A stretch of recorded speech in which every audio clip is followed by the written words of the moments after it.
So hello and welcome. Happy Friday. Today is Friday, November the 3rd, and this is Backyard Beekeeping Questions and Answers, episode number 231. I'm Frederick Dunn, and this is the way to be. And so I'm really glad that you're here today. We have quite a few topics to get through, and the productive beekeeping year here in the northeastern United States is drawing to a close.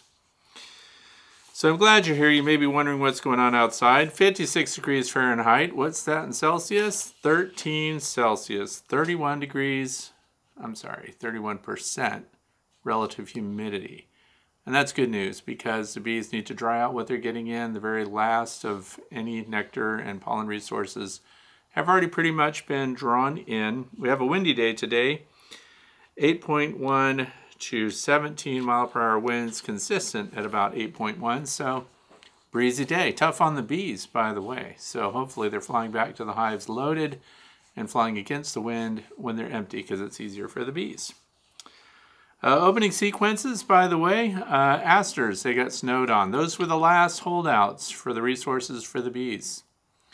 So asters proved to be good. All the hyssop is gone, maximilians are gone, goldenrod's gone, everything's gone. I don't need to go down the list because everything in the landscape has basically gone to sleep for winter. And what else? That's pretty much it for what's going on outside. Snow has already come and gone, and tomorrow's looking good. If you're in the northeastern United States, this is going to be your last chance to get out there and take care of your bees. Do those last minute button-ups, anything that you've been putting off, store your gear, stuff like that. I don't need to tell you. If you want to know what we're going to talk about today, please look down in the video description below. And all the topics are there in order, and they were submitted during the past week. You want to know how to put your own in? Please go to thewaytobee.org. Now, when you go there, it might say fredsfinefowl.com. Why? Because it's the same place. freerangechickens.org, same place. It all just funnels in. So don't be surprised if you get there, but it is the right place. And there's a page marked, The Way to Be. Click on that. There's a form. You can submit your topic for consideration. So I hope you're doing well. Let's get right into it. And question number one comes from Farah from St. Charles, Minnesota, right here in the United States. And so I'm a second-year beekeeper and decided to assemble my own frames. Some beekeepers think that the orientation of the comb cells in a frame is important, and some don't. Does it really make a difference if the bees prefer the Ys up or down? I don't know that it really does. What we're talking about here is the structural design of honeycomb, by the way. Honeycomb is everywhere. In other words, the hexagonal cell. Hexagonal cell, by the way, is used in aircraft, for example. Behind that fancy aircraft sheet metal, they have honeycomb because it's a strong structure with minimal material. That's why honeybees make their comb that way, and we've kind of copied nature. It's kind of a perfect design. So if you have the Y and the hexagonal cell, and then the center of the Y comes to a V, and then that goes down, and then so the load is transmitted to the center part and all that stuff. So engineers can go over that and argue over the compressional load of it all they want to. It really doesn't matter for you, and the reason is when you buy your foundation, it's already embossed. So I don't think you can put it in upside down. So if we look at a piece of foundation, and if we got close there, you can see that it's hexagonal, and that it comes to the point at the bottom and at the top. So the Y up or down, if the Y is down, there's a V, or up, then it's still pointed to the top. The problem is if you turn it to this orientation, and now we have the flat comb across the bottom, which is not a choice for you. If you ran it this way, then you would see now that the Y is off to the side instead of straight at the bottom. So it's more than that, by the way. And sometimes you'll find it, this is kind of a discussion that goes on and on, but see what the bees build on their own, and you'll find out they do it both ways even. But here's what's cool about what they do. If you look at the comb, a lot of people don't realize the cells on the comb are not straight out from the foundation. So if you look at these, this is a drawn out foundation, and there are hexagonal cells, and if you notice, of course, the Y is more of a V, let's call it that. But they don't come straight out at a 90-degree angle from the face of the foundation. What they do is they slope up a little bit. And so I've measured that. A lot of people have measured it, and you can put in a Q-tip centered in that and see what the angle is. Make sure it's dead center, and you'll find out it's roughly 13 degrees inclined. And that has a lot of practical purposes, but it also increases the load-bearing capability of the cell. So it's more than just that. I would say if it were me, and if you had the choice, if you really had a big sheet of foundation, it's embossed, and you're deciding whether you want the V at the bottom or if you want it to be flat at the bottom with the angles coming up on the sides of that, speaking perfectly from a structural load-bearing perspective, having the V with that centerpiece underneath transmits the load this way, so these load-bearing angles feed into one another, and of course that vertical takes the load as a compressional load. See, in engineering there's shear, compressional, tensile load, and the bees have figured it out for us, so we don't even have to worry about it. But that was an interesting question, and I don't think it makes a huge difference. Now, someone did write to me one time and say that, yeah, you said that it would be the V down, but then it's actually flat when I looked at it, and then I had to ask, is your hive tilted?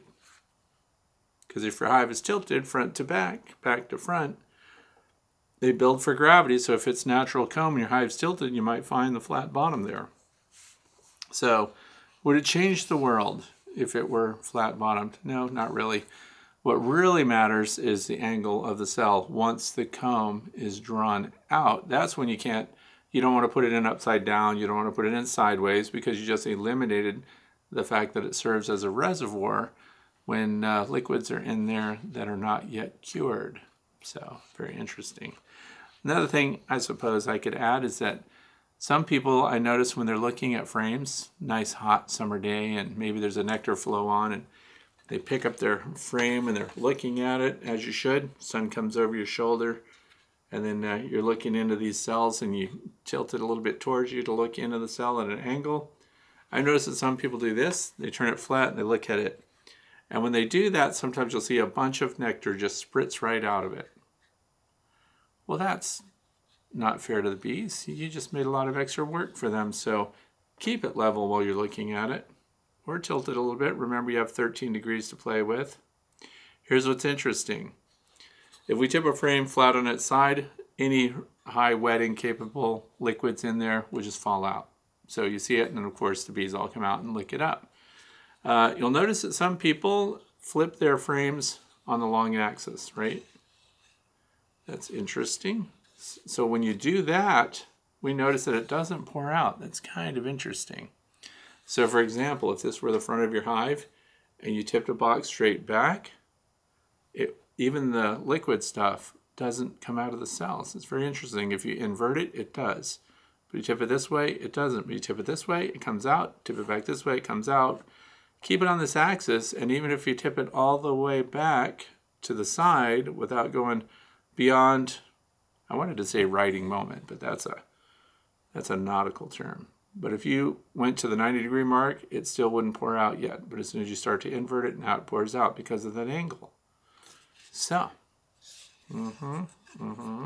that's okay. That doesn't seem to dump everything out. But there are a lot of things you can learn from manipulating your frame. So if you were teaching somebody how to manage their frames and how to inspect and things like that, watch out for that laying flat to look at things. Does not matter. Question number 2 comes from Mark Freeman, Missouri. It says, hello, Fred. After keeping bees for over 30 years. 3 years ago, I transitioned to lay-ins hives only, and I wish I had known about them 30 years ago. Currently, I have 10 colonies housed in 8 hives. Upon your recommendations, I have fully insulated the gabled roofs and about 2.5 inches of sheep's wool sandwiched between 2 thin plywood panels. This leaves the small space between the insulation and the tops of the frames, which is filled with a sheet of double bubble, all held in place with a toggle latch on the roof. There is no upper entrance or ventilation. I've heard you several times talk about difficulties in feeding lay-ins hives. That's true. Yep. All of my colonies are looking good for winter except for one, which was a later swarm that didn't have enough time to build up before we went into an extended dearth, and I've been feeding this colony sugar syrup in a frame feeder purchased from Dr. Leo, which I have covered with a 1/4-inch slat of wood to keep the bees confined to the nest area. I plan on leaving this feeder in place until next spring, and my question is, do you think that it would be worth, and if it would work, to slice off a portion of a Hive Alive fondant pack and drop it down into the frame feeder for them to have those resources for winter? I have never used Hive Alive before. I don't know how big they are or how much of it I may be able to get into the feeder, but I believe this is a hive configuration that could be replenished periodically with very little intrusion or disturbance to the bees. I live in west central Missouri. So interesting that all this came from Dr. Leo. Dr. Leo is also in Missouri. He's in the Ozarks. So it would be cool if I had one of those frames. Now, to be fair to Dr. Leo, he says don't feed them. So we're going against that. But also interesting is that Dr. Leo sold you the frame feeder, just in case you want to feed, even though he doesn't want you to feed them. Beekeeping with a smile, as they say. So this is the Layens frame feeder. Goes inside, takes the place of a normal frame. Layens frames are different. And also I want you to notice that it has these partitions in it. See, that has dividers. So if you haven't bought one already, Mark, these are things that you're going to have to think about. So I did give this some thought. I don't feed the Layens hives, and I have not fed my long Langstroth hive even last winter, right? So it really depends on how much honey is already in there. And I understand now you have a late season swarm that you want to help get through winter. So what could we be putting in here? So we talked about the fondant, Hive Alive fondant, and just happen to have a pack of it right here. 2 pounds 4 ounce size. So you asked, you didn't know what sizes they come in. And then I want to hold this up in front of this. See, so if we could cut 3 sections out of this. So I would cut them lengthwise, because look how tall it is.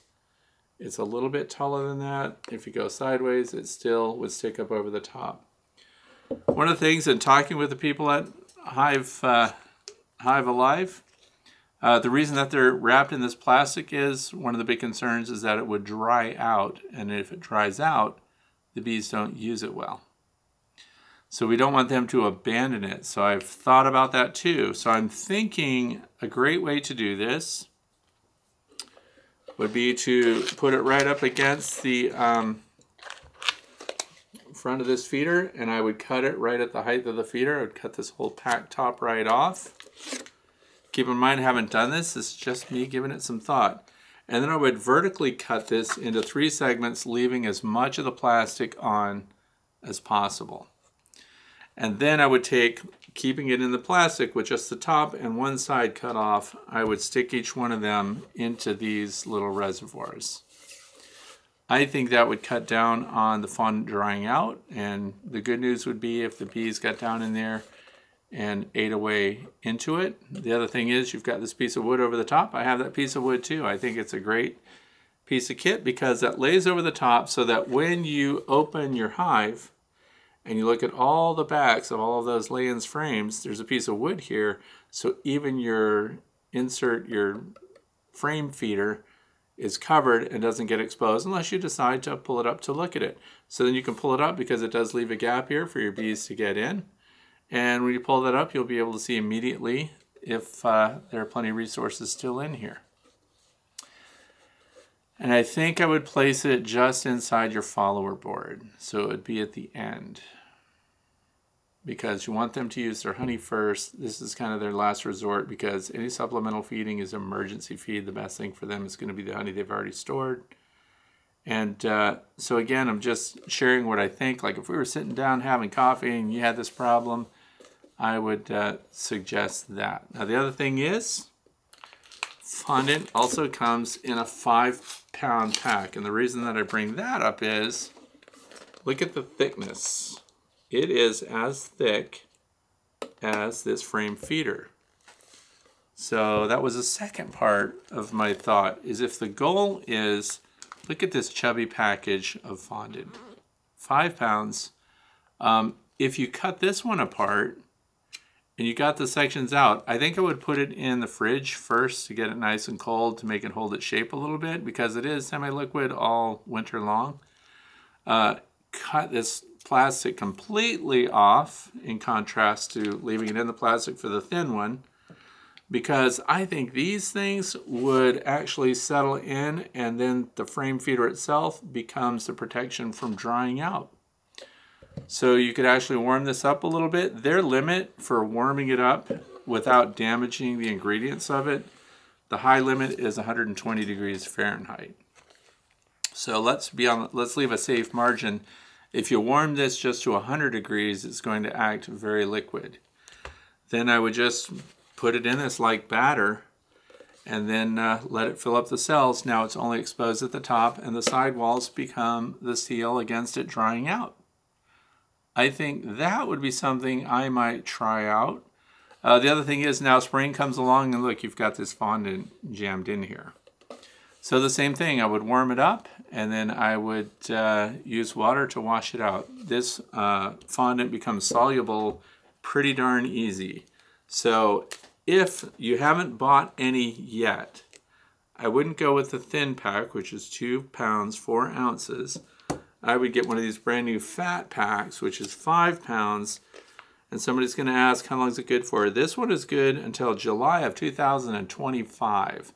I bought these myself. I paid for them. So I bought the pack. I got, I think, 6 of these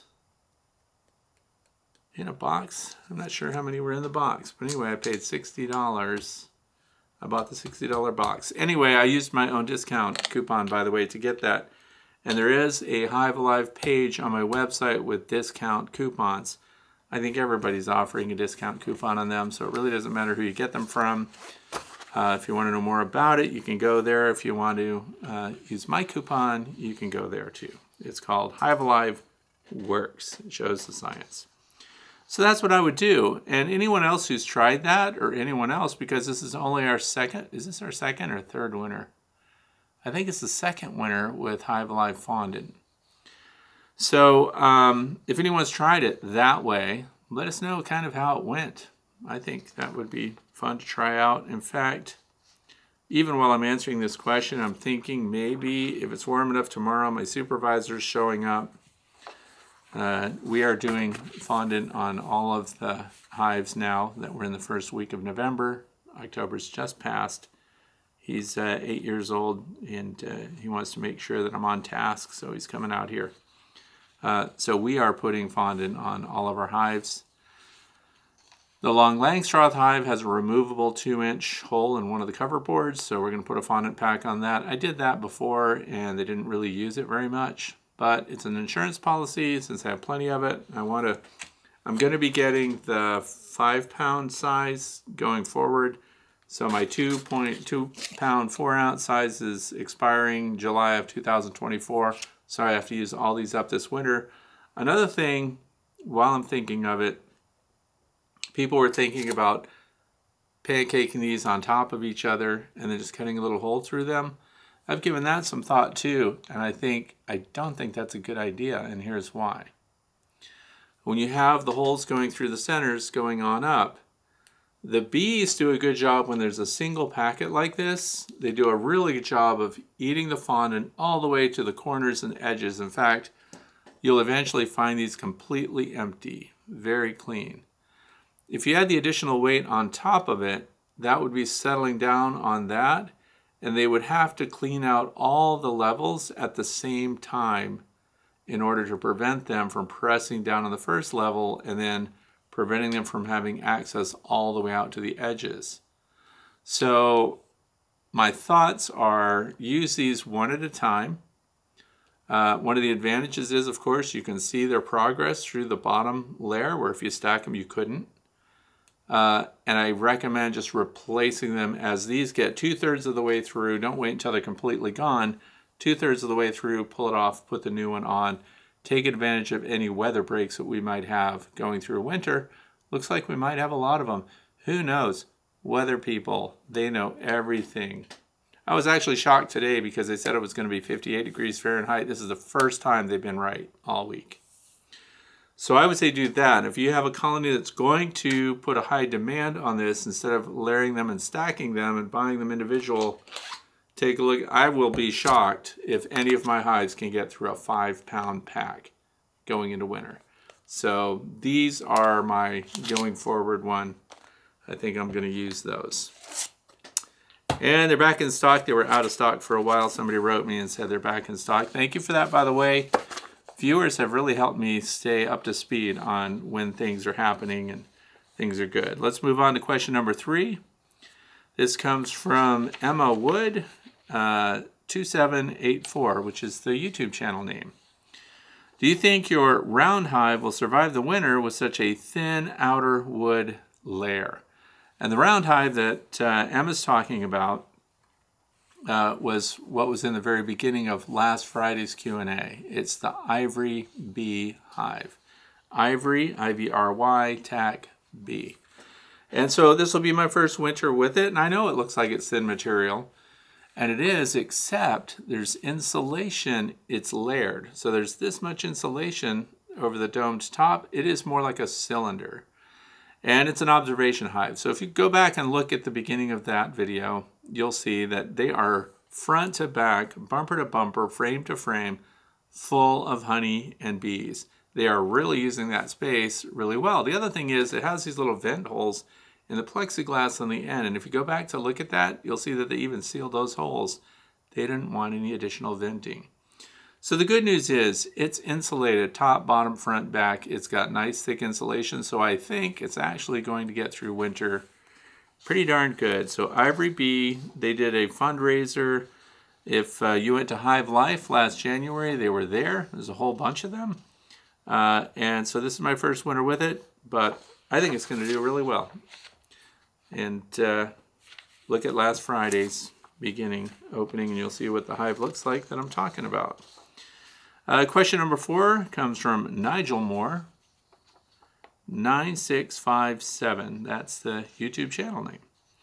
What is a foundation-less frame? Is it one with no artificial comb in it? So this is my chance. This was the cover shot for today. I'm going to go over all the different frame configurations because, you know, when we've been beekeeping for a long time, we just assume that people understand what we're talking about. So I'm going to go right down the list here and give you the most common foundations. So the question is foundationless. So foundationless is just that. Look at this. There's nothing in it. Now this has the remnants of honeycomb around all the edges because what was this used for? This is what I use for cut comb. This is a shallow frame. There are mediums, shallows, and then there are deeps. They're the most common ones. So we can see the remnants, and then there's a groove in the bottom. There's a groove in the top. What on earth is that groove for? Well, that's if you want to put foundation in it. It comes as an embossed plastic piece most often, and then you'll put that in. So foundationless means just that. It's a frame. Some people put starter strips up here. I never have. If anything, I rub a little beeswax on the top, but I found that because of bee space, the bees tend to draw this out on their own. I clean it completely off. This will go in a shallow super in the spring. It will go in a strong hive, and 100% of the comb that they build on this will be from the bees, and it will be good for cut comb because it'll be fresh, brand new stuff. Let's move on to the next frame design. So remember the grooves in the top and bottom. Now we have a plastic insert. Notice too, I cut corners. I cut these little corners off. You can also cut these corners at the top if you want to. This frame floats in here until the bees glue it up with their own comb. So you could actually push this out just like that for demonstration purposes. And this is a plastic insert. This particular one comes from Acorn. Acorn offers different levels of beeswax primer on these frames, and I recommend on the foundation that you get whatever the thickest beeswax offering is. Sometimes it's 10 cents more per foundation piece. That's worth it. If you can get a double or triple dip, and you can tell because the edges are smooth and that the embossing doesn't go all the way up to the top. Premier, you'll notice that theirs goes all the way up to the top. but this is what those grooves are for. To put this in, I like to put it in at the bottom first, and then I just push it in from the top and wiggle it around until it goes into the groove, and then you have foundation. So that's with the plastic foundation inserted. Is there another option? There sure is. So by the way, we already showed this, but this is what it looks like when the bees start to draw it out. This has been used for brood. That's why there's nice brown dark comb there, because the bees have been through their pupa phases in that. The next one, sometimes you see this when people get a late season swarm or something like that, and we know the temperatures are going to be cool and they don't have time to build out their own comb. That's when you have this emergency pre-drawn comb that is called Better Comb, and it's embossed here on the frame. I recommend when you use Better Comb that you use their frames or that you document it yourself. This is again for a medium super. Primarily, I use these in the brood box, which is your first box. So I have deep versions of this, and this medium would not go up in the honey super. For me, this would go in the medium super that sits on top of the brood box, because all of my colonies going into winter in the best setup would have a deep and a medium with resources just for the bees to get through winter. So this is Better Comb. So that's another way that it can come. And by the way, that needs to be wired. So you'll see wires going through the sides. We can see that on the ends there. Let's see. That's the wire feeding in through those holes, and that's the wire. I did buy the kit from Better Bee, and so I put in these grommets myself and I run the wires myself. Very inexpensive if you buy the kit and do that. Otherwise, if you're buying those things preset, I think they're like $8 a frame. And then the last one that I'll show you is everything in one piece. So this is a plastic frame and foundation all together in one piece, and it's really lightweight. So for example, if you're going to be moving a lot of equipment that's full of frames, this is actually going to be the lightest option because it's lighter than the wood frames and foundation that gets put on those. The other thing I want you to notice is, see how thin the top bar is on this? You get more cells out of these. And see the bottom? Very thin compared to the wooden frame. The bottom embossed cells, you get more, because now we have thin plastic instead of the wood frames, and it's not taking up all that space, so we get more available cells. The other thing is, for people that are prying these apart, this particular one is by Acorn. Years ago, I used Pierco, and Pierco turned out to be a little bit brittle. I won't name a lot of other companies. Others were very brittle. The plastic, like when you knock on them, you can tell kind of the quality of it.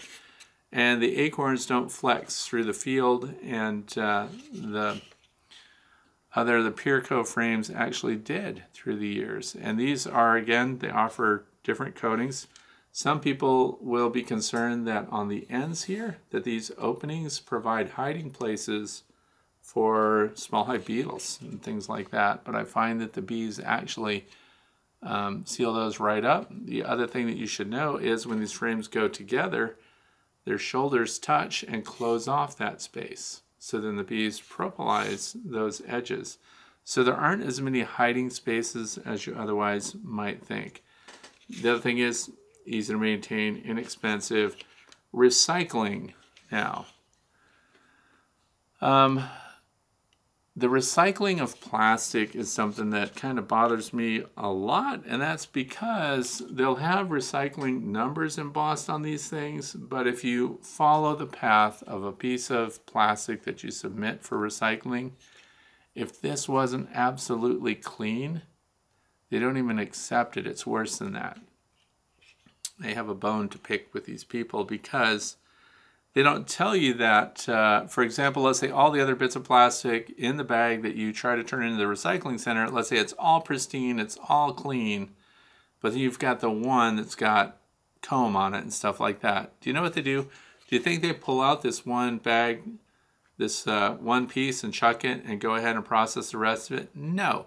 If they find one piece of plastic in there that doesn't meet their standard of cleanliness, or if you've mixed the wrong types of plastic together, the whole thing just goes to the landfill.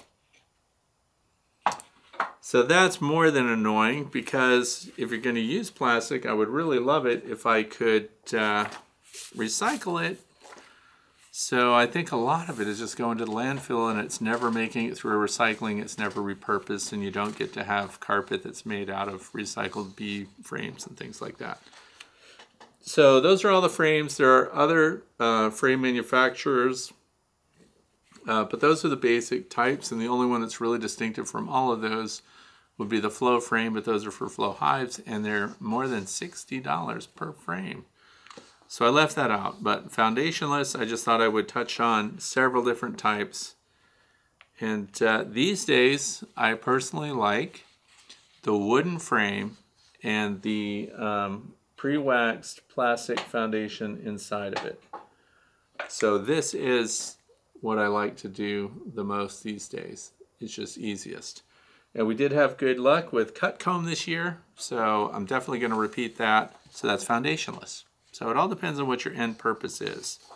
If you're going to run your frames through an extractor, you don't want to run foundationless, because without some kind of support in there, the beeswax tends to bow out or chunk apart and actually disintegrate. So if it's for cut comb, it's perfect for a foundationless frame. If it's in the brood, that's fine, because we're never cycling our brood frames through extractors. And if it's for the medium super, in my case, that's just for the bees, it can be foundationless too.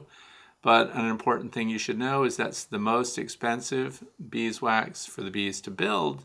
However, it's also the most natural.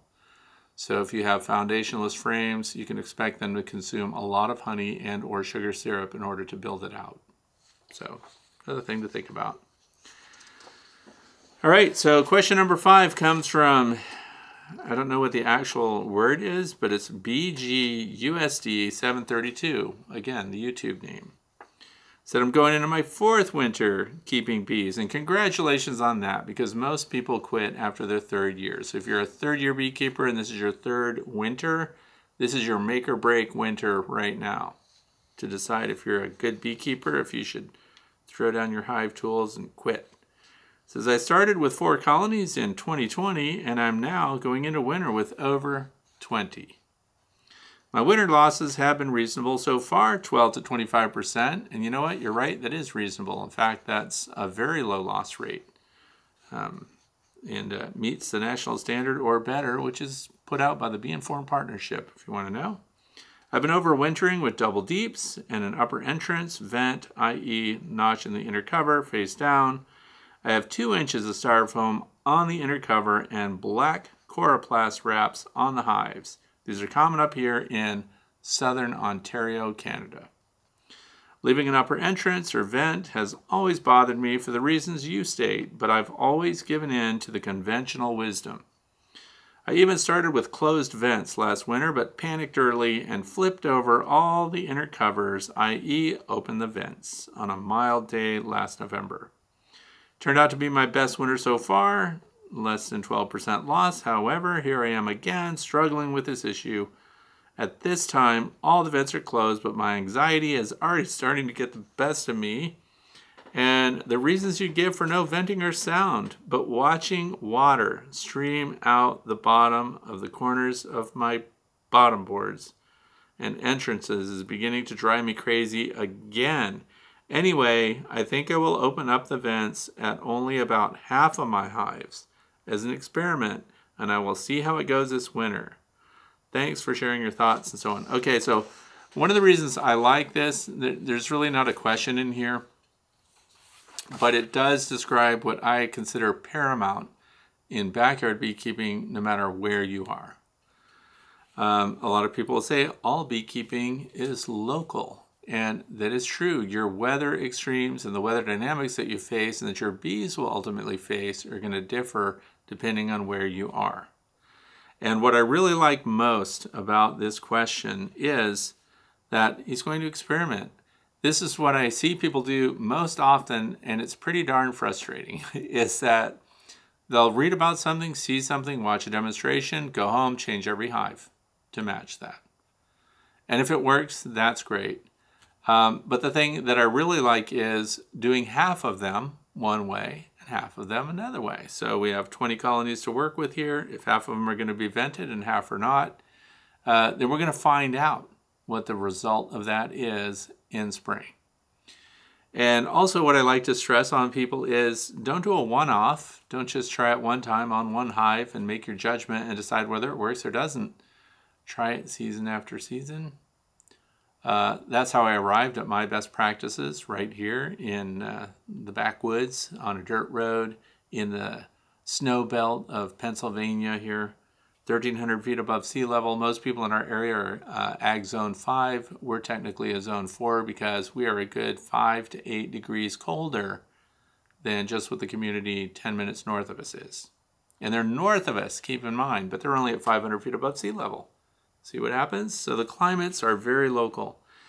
And so making these incremental changes, venting, not venting, tilting your landing boards towards, tilting your hive toward the landing board is very important because I see the same water coming out. The real question is, where's the water inside the hive? Most of us can't tell. We don't have the equipment to look at it. I can stick my endoscope in there and I can see if I have frost or something. But on the sidewalls, there's a lot of water being generated. The larger the colony of bees, the more water they're respirating, the more potential there is for that to hit the dew point. Once it hits the dew point, it's going to condense on the interior surfaces of your hive. And that doesn't hurt a darn thing as long as it's not directly over your cluster. Insulation and closing up that vent removes that spot over your cluster for condensation. So particularly because I have nucleus hives that are stacked 3 high. There's a lot of bees in them. They're wall-to-wall bees, and I don't feed those.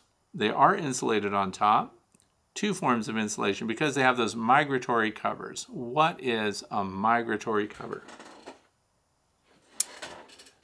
Well, I don't have one handy, but it's just a 3/4 inch piece of wood that lays right on top of your top box, and then it's got a piece of wood across each end.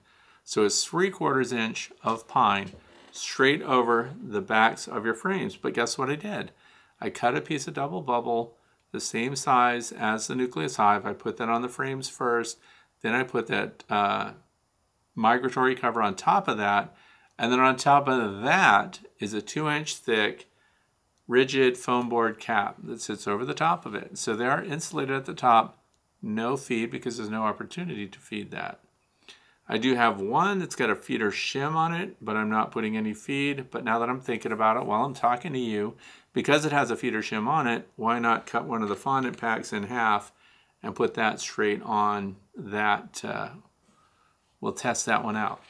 So anyway, the reason I bring that up is so much water comes out. They have a round hole entrance off the bottom in the front of the hive. And then they have that control wheel on the front of that. And you'll see the corners of those hives are stained from all the water that comes out. And when does it come out? When we've had a cold night and then we get a warm day, much like today. So when that happens, you see the water coming out. The important part of that is it has to be tilted forward. In a perfect world, and I'm experimenting with my first bottom boards that I've made, are screened with a cavity inside with a removable tray, and that tray will collect condensation, and I can pull that out and dump the water. So I don't need it to run out the front. Now I can keep the hive perfectly level. It won't make a difference. That's experimental. If it works consistently, I'll share that tray, that nucleus hive design with my viewers coming into next year. But I think it's going to work, everything that I've learned so far. So we want to be able to pull the water out, drain it forward, and so on. So don't let that panic you.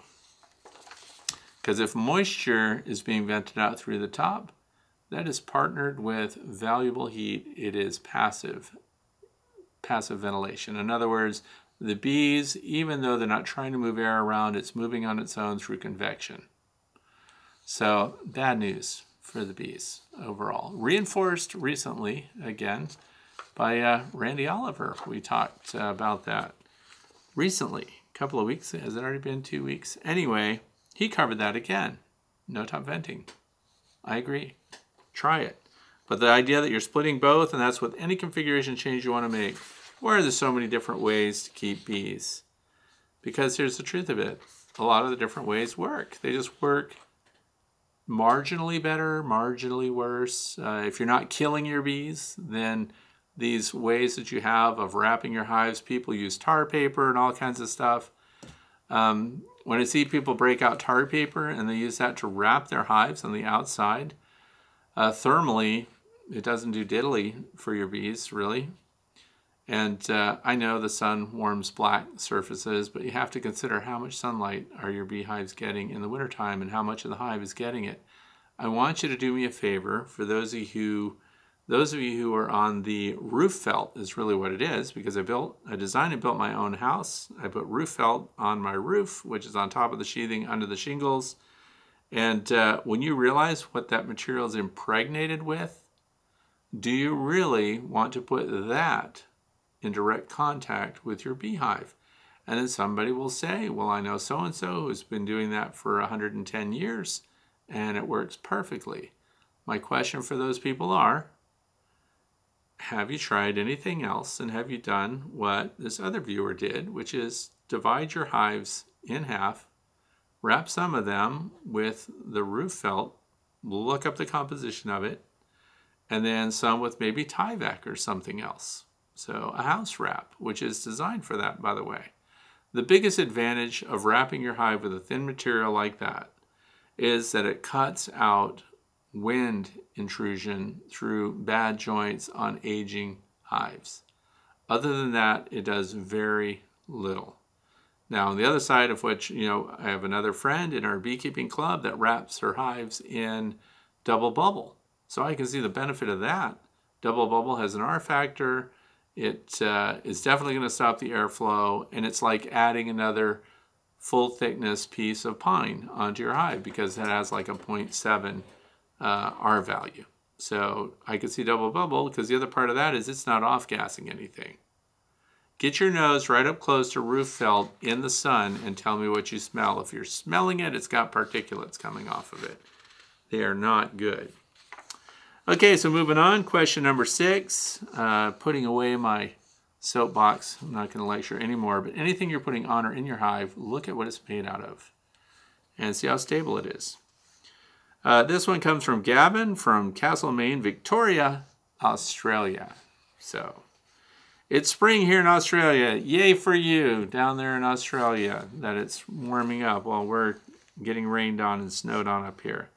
Says, I want to turn one of my strong hives into a dedicated foundation builder. I have 13 hives to pick from. Should I choose a hive that builds a lot of brood or a hive that makes more honey than the other hives? For a foundation builder only hive, what setup would you recommend? An example would be single brood, then foundation, super on top. What would be best? Or 2 brood boxes, then foundation super, internal syrup feeder, or entrance feeder. I hope my question makes sense. Gavin, it makes perfect sense. I've known I grew up with a kid named Gavin. I know you don't care about this story, but I'm going to tell it anyway. We had a substitute teacher, and her name was Miss Topping. And Gavin asked her, he raised his hand and said, do you go good with strawberries? And she got really angry and decided to send him to the office. She asked what his name was, and he said Gavin. And she said, what's your last name? And he goes, House. And she goes, go to the office for lying to me. That was his real name, Gavin House.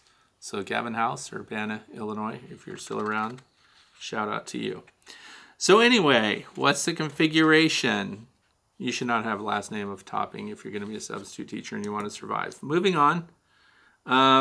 So the nucleus hives for me are the best comb builders. That's why I use them for resource hives. That narrow configuration, that vertical stack, they build out comb faster and they are more capable at storing resources than any other hives I have. And so this is why I want more of them. And I realize you have to actively maintain them because they're also swarm generators.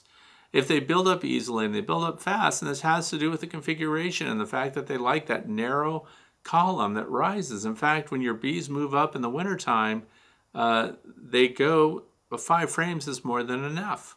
So if we're not trying to go into mass production, these are your configurations that do extremely well. And the only reason I can keep them under control is by constantly pulling out their resources. They're great for cut comb, by the way, if you want to do foundationless frames, because they are kings at producing new drawn comb in that top box. And by top box, I'm talking about the third box. I don't stack them higher than that because it would just look weird. They look very unstable if they go higher than that. They probably could go higher than that. They have a single entrance at the bottom, that little tiny hole that's on the front of all of my nucleus hives. And there's no venting through the top. And they are insulated on top, as I described before, double bubble, and then the 3/4 inch migratory cover, and then the 2-inch rigid foam board cap on top. And when I say cap, I mean the foam board goes across the top and down all sides about 6 inches. So if I were just trying to build frames, this is really what they're great for. They will draw out comb for you, and you can use that to fortify other colonies that are having issues, or maybe you're rotating out old brood comb in some of your boxes. You could pull from these bees because they only store nectar and resources in it too. So once they've drawn the comb, maybe it could be good to them and leave them a couple of capped frames of honey, but just pull out drawn comb or 3/4 drawn comb and use them as starters in some of your other hives. All of my nucleus colonies are all deep boxes, which means that they go into all of my deep brood boxes anywhere else I need them, including the long Langstroth hive. So they are resource bees, they build well, and if I were looking to set up a configuration to do nothing but super feed them, which is what's being described here, sugar syrup, a light syrup, which is 1-to-1 sugar syrup, 1 pound sugar. So if you had a 4-pound bag of sugar, then you also use a half a gallon of water with that, and now you have 1-to-1. You mix that together, and some people have even gone lighter. I wrote to some people that were talking about that, but it was very short on the science supporting it. But don't get very strict about these light syrups. If you're roughly in the vicinity of a 1-to-1 sugar to water, the bees consume that readily for their energy needs, and they also cycle that into production, for example, comb building, much as they would honey. So it's really good for that, particularly in spring, by the way. That is like a time of year when they're very inspired to go ahead and build a lot of comb and be in production. So that's a configuration I would use. I'd use nuke hives. In fact, darn it, we have a new hive that I'm going to talk to you about that's coming up that I ran into the inventor. It was at the Pennsylvania State Beekeepers Association. And I kind of have to figure it out a little bit myself before I even show the video, because I want you to see the way this is made. But it is along this line that using a colony that will be a high production colony. So look for that this coming week, because I'm going to talk more. It was innovated over a 7-year period of time, and a guy named George. So shout out to him, even though I'm not providing the last name. That video is coming out this week. We're going to talk about a hive configuration that I guarantee you have not seen before. So that's going to be fun. And Gavin, you should watch it too.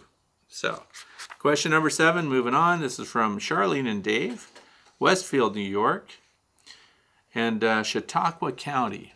So here we go. This is our 2nd year beekeeping. First was not good for us, and we lost both hives over winter due to our lack of experience. We have Doc Leo's Layens hive, and we went to his classes. So that's cool. Dr. Leo Sharashkin, for those of you who are looking, it's horizontalhive.com in the Ozarks of Missouri. He offers classes, and they have, I don't know, maybe more than one a year. Highly recommend looking into that. And if you're considering the Layens hive, look into Beekeeping with a Smile. It's a really good book. Highly recommend that too. So anyway, it says, so my questions to you are, how do you feed your Layens hive, and how do you do your OA vape on all of them, if you do at all? So last year, I did not treat the Layens hives.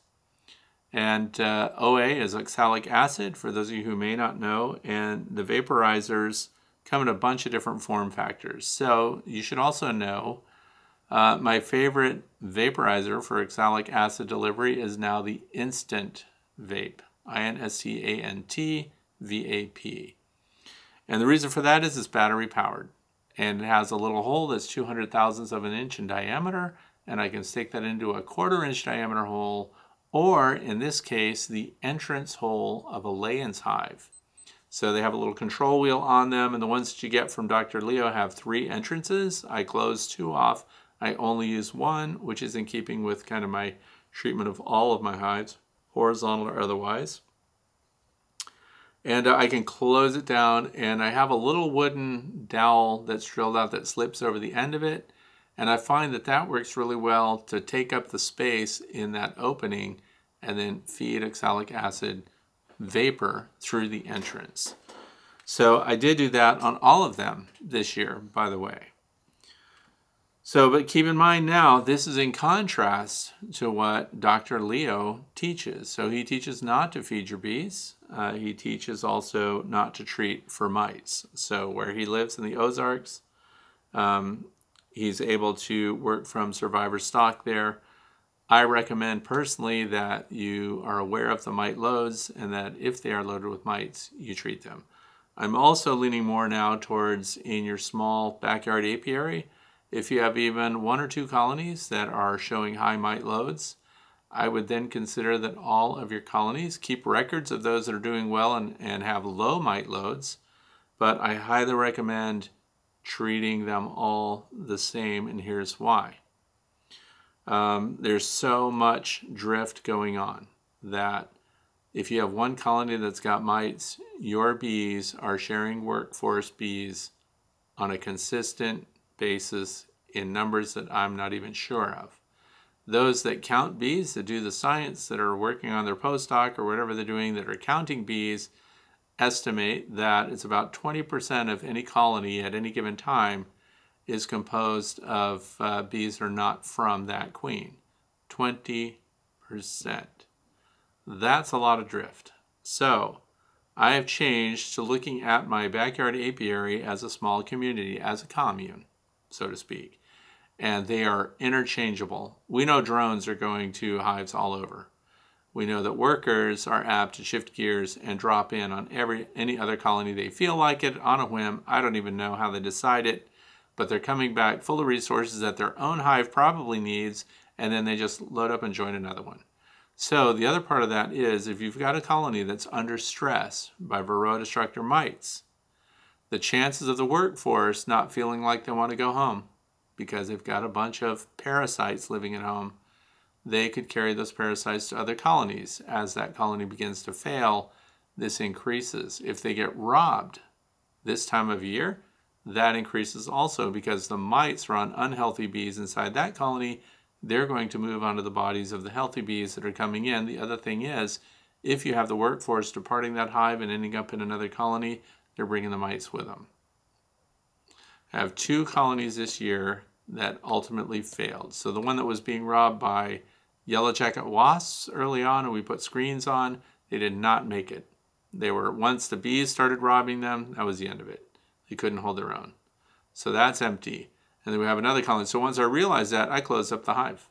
So close it up completely. I'm not going to let any of it get robbed, and I don't want anybody getting away with their mites. So I also treated the colony with oxalic acid during its failure period, because any Varroa destructor mites that are in there, I want to get them before they have a chance to move somewhere else. Did it work? Yes. How do I know? Because it was a flow hive which has a removable tray. And when I hit it with oxalic acid, I had cleaned the tray and replaced it, so I know that 48 hours later, anything that's in that tray is from that period over the past 2 days. So when I treated it with OA, there were dead mites all over that tray. I had my own mite bomb in my own apiary. So then what did I do? Treated all the hives. So these are philosophies that are going to be in conflict with each other, and I am not going to let my strong colonies get impacted even at sublethal levels. In other words, the colony may not completely fail. They may still barely click along, but if they've suddenly been given this infusion of Varroa destructor mites, I am sucking as a beekeeper. It'd be great. I want my bees to defeat the mites. and I'm not defeating that selection process if I treat a colony that is in failure mode, that is being overwhelmed with mites. If I ignore that colony and let them cycle out a whole bunch of mites to the other colonies, then I fail to protect those other colonies. So I hope that comes out clear. If Varroa destructor mites are there, I'm going to kill them. It's what I'm going to do if I have the means to do it. And so these are organic treatments. That's a feel-good thing to say. Organic, not synthetic treatments. So I think I'm on to it. So how are you going to feed them? I'm still not feeding any of the horizontal hives, except I did mention I might put a fondant pack on the long Langstroth because it's configured to accommodate a peck. And look at the thickness of these. This is some thin stuff. So if I put that on the cover boards in my long Langstroth hive, and then I just have double bubbling over the top of that, I haven't interrupted this barrier, this insulation layer, and I do have a feed stock there. I don't expect them to eat it all. They were super productive. We made 3 colonies out of that colony this year. Gave some to people that I'm mentoring, and they're doing extremely well. So why did I split up that colony? Because when we were doing an inspection, we came across queen cells. So look, we have queen cells. They're going to swarm anyway. Call people up. Do you need some, a colony of bees to work with? We'll come over. We'll go ahead and transfer the frames with the queen cells on them. And what I didn't see, instead of collecting the queen and giving her away, I didn't do that because outstanding top performing colony. I collected the queen on a frame of brood and I put her into a nucleus hive that I kept. But since I had several brood frames that had queen cells in production on them, we created nucleus colonies from those queen cells with a brood and some resources, and we gave those away. And now we know that they have to finish out. The queen cell has to be capped. We know that then she has to emerge from the queen cell, that then she has to mature a little bit. She has to do a mating flight and then come back mated and go into egg laying. In the meantime, what do we get? A brood break, an opportunity to treat for mites, and we have a clean install, and they're doing fantastic. So, food for thought there. So anyway, if I had to vaporize them, I would do that. If I were going to feed the Layens hive, I would use this frame feeder. I just have this because I like to have the gear around in case people want to know about it, and I have to have a prop to show. So that's why I have that frame feeder. I've never used it. So just telling you how it can be used. And to follow, if you want to follow Dr. Leo's discipline there, it's not to feed, but rather to have your colonies stay strong, be well cared for. Remember, beekeeping with a smile, how many times a year are they even getting into their hives? Twice a year, spring and fall, harvest time. So for me, I just can't do that because I have to see what's going on. I have to know what my mite loads are. Some people will roll their eyes. There's a very strong movement of people that want to be treatment-free, but treatment-free is not management-free. I have to know, for example, if there were a brood disease in a hive and I don't look at that for 6 months, can you imagine the foothold that would have, given what I've already told you regarding the drift of bees from colony to colony that would spread this disease to other hives? Heaven forbid, American foul brood. Now, foul brood, the good news is it's in decline. However, European foul brood is on the rise. So be very careful. Just because it's not American foul brood, which is the scorched earth treatment method, which is if you have American foul brood, your entire hive gets destroyed and all the equipment gets destroyed. The good news is we haven't had that this year in my state.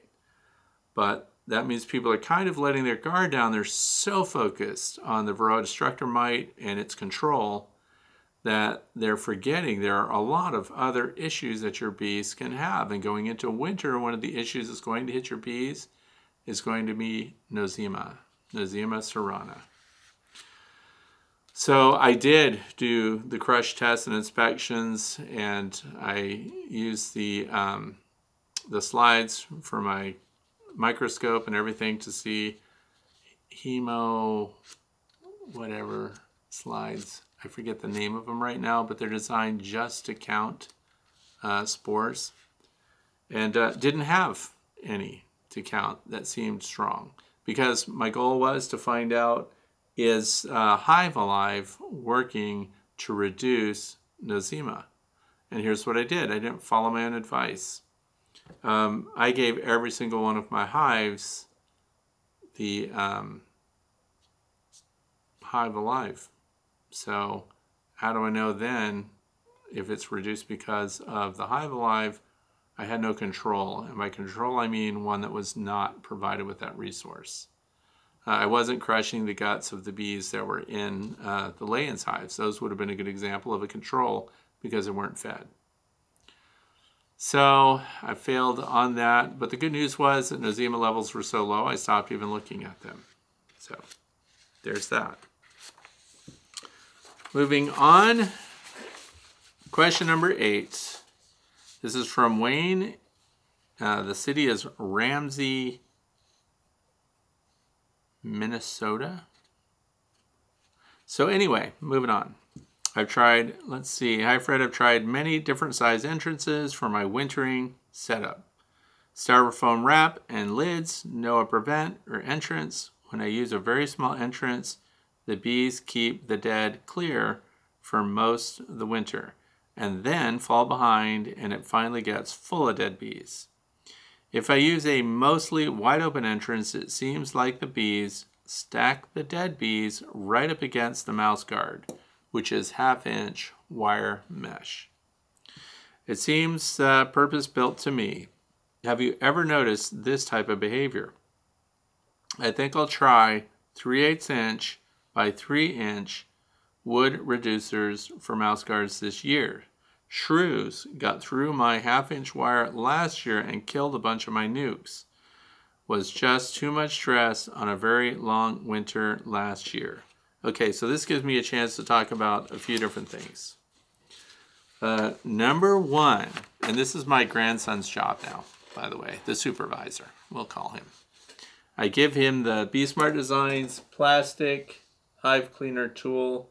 He goes out there, he cleaned every entrance in like 10 minutes. So he went out there. The other thing is we have those, not the lay-ins hives. Lay-ins hives did not need cleaning because their entrances are low.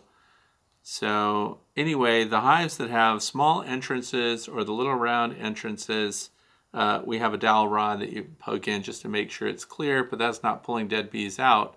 It's just making sure they're not up against it, preventing your bees from getting out to do cleansing flights. Apimaye, that's, the name was escaping me. The Apimaye entrances have these little arches on them. And I spoke with them about that. It would be great to have one that's only 3/8 of an inch open. And there is some discussion about them putting that out. And the reason is a 3/8 inch opening, for those of you who are taking notes, 3/8 of an inch high by 2 or 3 inches wide will not permit a mouse or a shrew to get in, not even the pygmy shrew. Because a pygmy shrew, you might be wondering, how big an opening can that pygmy shrew get into? The smallest opening that a pygmy shrew can get through, this is small mammal biology here, is about 1 centimeter, 0.390 inches. This is because pygmy shrews are very small mammals with a body length only 4 to 6 centimeters, 1.6 to 2.4 inches, tail length, blah, blah, blah. But here's the key point. 0.39 inches is what they need to get their teeny tiny little shrew heads through. So then the thing is, if I'm telling you to use 3/8 inch, that is 0.375 inches, smaller than the 0.39 that they need. Therefore, my 3/8 of an inch, and then no matter what the width is on that, but that 3/8 inch opening, no rodent can get in. And the reason I bring this up is I don't like the hardware cloth thing. As described here, the dead bees piling up against the hardware cloth, because now it's an additional step. And I know that as much as you care about your bees, a lot of beekeepers, particularly hobby beekeepers, when it comes wintertime, you've got several feet of snow and everything else out there, removing the screen and then doing the clean out is an extra step and it slows people down. So When I send out my little supervisor this winter through the deep drifted snow, he's going to have his little hook and he's going to reach in there, and I taught him how to scoop out dead bees from all the entrances, and he's going to be able to do that without having to remove any interference. And then of course with the Apimaye entrances, he'll be sticking his little towel in there and noting first whether or not there are a bunch of dead bees piled against the entrance. So we're going to keep all the entrances open. This, for some reason, makes some people very frustrated, that it's nonsense to do that. Not nonsense to the colony that is trapped behind a bunch of dead bees. So some people also talk about reversing or turning their entrance reducer upside down. You can do that, and that does give them a little clearance there, so if there's dead bees piled up, but you can have more dead bees that can still plug that whole thing. The other thing is that bottom boards, solid bottom boards, have a summer and winter position, which is another thing I think is weird. Because if you flip it over, it has a 3/8 inch side to your reversible bottom board. Why not leave that 3/8 inch side as your entrance all year long? Just keep it that way. Nobody wants to pull apart their entire hive so they can get to the bottom board just going into winter so you can put it to the 3/8 inch mark. Because somebody thought of that a long time ago, that 3/8 inch opening does not allow mice or any shrews to get in. So let's frustrate those little varmints. Keep them out. 3/8 of an inch does it. And will facilitate using that little blue plastic BeeSmart Designs cleaner, that entrance cleaner that reaches way back in and allows you to clear out dead bees. Helps your bees out. That was the last question for today. So, the fluff part. This is the plan of the week, for those of you who care. For those of you who don't, we're all done. You can go and get pizza or whatever you do on Friday. So, this is what I'm doing personally tomorrow. I'm going to put fondant on all of my Langstroth hives. The long Langstroth is up in the air, whether I'm going to put a fondant pack on that. But it works so well, it goes on top of my insulated inner covers. None of my hives have uninsulated inner covers, with the exception of my nucleus hives, which, as I described before, they have double bubble, then they have the migratory cover, and then they have the insulation cap. So they all have some kind of insulation on them. If you haven't done this already, check all of your entrances. See if they are open enough to allow rodents to get in. Some people will say, well, you know, they don't have mice, you know, maybe 1 in 10, 2 in 10 gets invaded by a mouse. Well, that's 1 hive out of 10 or 2 out of 10 that you can prevent mice from getting into if you just reduce the entrance. That's all I'm saying. 3/8 of an inch, blocks them, allows you to clean it. So storage racks, that's the other thing. A lot of people have taken honey supers off and things like that. They've got them in temporary storage. This is the time to really, before things get really cold. If you're in the south, you don't care. But up where we are, it gets so cold, I don't even want to be in the shop because I don't like being out there when it's below freezing. But this is a time to organize, get all your stuff off the floor, put your stuff back in the hive boxes if your frames have been extracted and things like that. And then, of course, close them off so that rodents can't get to them. The other thing is I put in these boxes that are shaped like channels. So I call it my box of certain death, and it's for mice.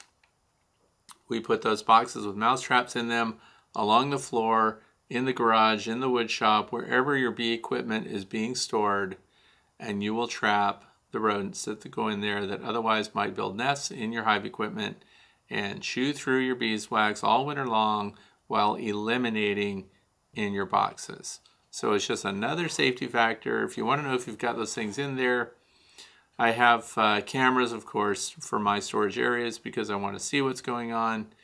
I like to test out different types of traps. There are live catch traps.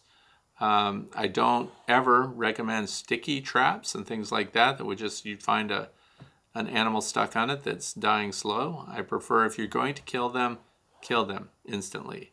That's why it's called a box of certain death, not maybe kill them. Nothing goes in that box and comes back out. It just doesn't.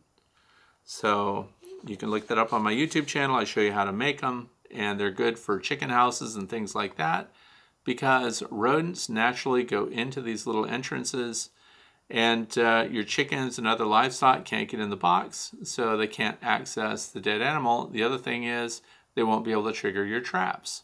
You can build them rat size. If you have a rat problem, go 100% on those rats. I don't play games when you get a rat around.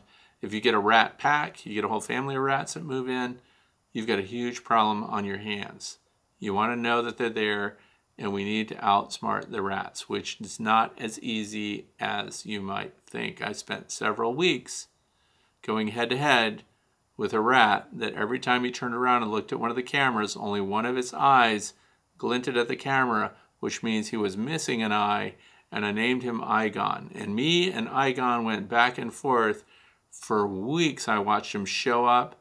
He would look at a trap. A little young rat comes zipping in, zips right in the trap. Igon watches that rat get snapped, and then he walks away clean. So you can't trust rats. They're super smart. They figure things out, and they're devastating. They will kill your chickens. They will eat chicks. They will chew holes in walls in an alarming amount of time. They do it so fast and efficient. It's amazing. Why am I telling you all of this? Because when you store beekeeping equipment around, it has an appeal to rodents, and it's kind of one of the tough things. It's, I'm not worried about, animals like, wax moths and things that would come in there, because in the wintertime, they're not flying around. They're not an issue. In the wintertime, what is an issue are rodents seeking shelter, food, and resources that can get into your buildings. So that's it. And for those of you who are worried that you're killing them for nothing, you can contact your wildlife rehab center, shift to live catch traps. I highly recommend bucket traps. Look up Planky Pro, which is mice walk the plank, they fall in. You've got them in this bucket. I have a nice deep bucket they can't jump out of. You donate your mice to Wildlife Recovery. They win, you win, you're removing mice, you're not killing them, you're feeding other animals, they're killing them. So that might help you. They will even drive out and collect the animals that you've got for them, because they have raptor recovery and things like that. So if you want to help them out, you're doing two things: getting the rodents out of your buildings and providing for recovering wildlife. Let's see, and don't forget to tilt your hives towards the landing board if you have landing board level entrances. So tilt towards landing board for the reasons that were described by somebody else, that you could have condensation coming down the sidewalls on those warm days. We want it to get out of the hive. We don't want to retain it inside, particularly if you've got solid bottom boards. When it comes to horizontal hives, long langs, lay-ins, things like that, those hives are perfectly level. I don't do anything for moisture control other than just have the entrances off the bottom for those, and that's not a problem. We already talked about Hive Live, back in stock. And also, I'd like to see in the comments section if there's one good thing that you learned in beekeeping that kind of changed the way you do things. If there's one good thing that you'd like to share that you did this year that helped you out with beekeeping, maybe it's a tool, maybe it's some practice that you've incorporated that worked out really well and it was a light bulb moment and you've been keeping bees for a long time and just never took the plunge and made that decision, please write down in the comment section below this video so that others can benefit from what it is that you're doing.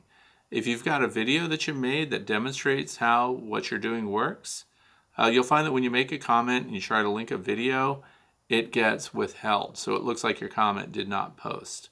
It is automatically held because it has a link. But what I do is go through when I have the time and I'll look at those comments that were withheld and then I'll release it so that people can see what you've done and how you're doing. For those of you who want to talk about bees right now, you've got a question, can't wait, you're not going to put it in for a Friday, and if you are okay with Facebook, please Google the Way to Bee Fellowship on Facebook, and you can join the discussion there, and there are people from all over the world. So I don't care if it's 2 o'clock in the morning, if something is on your mind, you can go into that fellowship and ask questions or share something that you think is working really well, and you can find out what others' opinions are about it. And everyone has opinions, and no matter what level beekeeper you are, you'll be welcome there. So it's the Way to Bee Fellowship on Facebook. Please join, have the conversation. So that's it for today. I hope that you found something useful in today's Q&A, and I hope that you'll watch for the video that's going to come up in the next week about this new beehive design that I think is very interesting and will help you plan for maybe what you might be doing next spring here in the United States. For those of you who are in Australia, I'm so glad that you have hot, warm weather, that everything is great. So we're looking at snow here. Thanks for watching. Have a fantastic weekend.